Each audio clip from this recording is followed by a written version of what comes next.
හරි අපි බලමු අද ඔයාලට පොඩි ස්පෝකන් පැටර්න් එකක් උගන්වන්න යන්නේ පුතේ. එතකොට මොන හරි දෙයක් ඔයා නොකර ඉන්න බෑ කියලා. එනවා බැහි වෙලා වගේ එකට. රයිට්?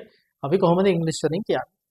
රයිට්? ඒක හරි සරලයි. ස්ට්‍රක්චර් එක ගන්න තියෙන්නේ සබ්ජෙක්ට් එක නැත්නම් කර්තෘ පදේ ගන්න මුලින්ම can't help දාන්න.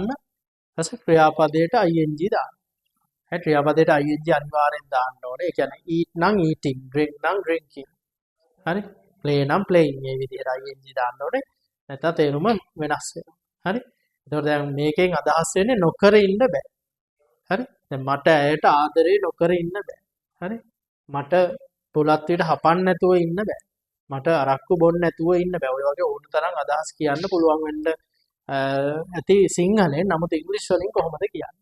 හරි අපි ඉගෙන ගමු උදාහරණ කීපයක් දාලා තියෙනවා. දැන් කවුරු හරි කෙනෙක් මත්පැන් වලට හොඳටම ඇඩික්ට් වෙලා හොඳටම ඇබ්බැහි වෙලා. එයාට මත්පැන් බොන එක නතර කරගන්න බෑ. කොහොමද ඒක අපි ඉංග්‍රීසි වලින් කියන්නේ? හරි?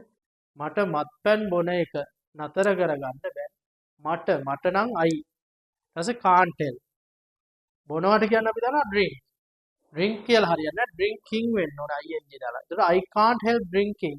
මට බොන එක නතර කරගන්න බෑ. I can't help drinking alcohol. මට අරක්කු බොන එක නතර කරගන්න බෑ. right? ඔන්න ඔය විදිහට අපි උදාහරණ තව තියෙනවා හතරක් මේකේ ඩිස්ප්ලේ කරලා අපි බලමු. She can't help eating chocolates.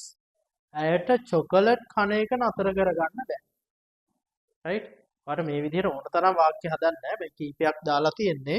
We can't help singing songs. අපිට සින්දු කියන එක නතර කරගන්න බෑ. They can't help making mistakes. ඔවුන්ට වැරදි වෙන එක නතර කරගන්න බෑ. හැම වෙලේම වැරදි කරනවා.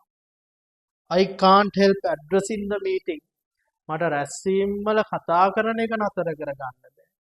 right? I can't help teaching English. මට ඉංග්‍රීසි උගන්වන එක නතර කරගන්න බෑ. ඔය දෙයට ඕන තරම් උදාහරණ ඔයා හදාගන්න. ඔයාගේ උදාහරණ ඔයා හදාගන්න. මේකේ පටල ගන්න එපා. I can't help you කියන්නේ මට ඔයාට උදව් කරන්න බෑ. ඒක නෙවෙයි මේ කියන්නේ. මේ දෙක දෙකක්.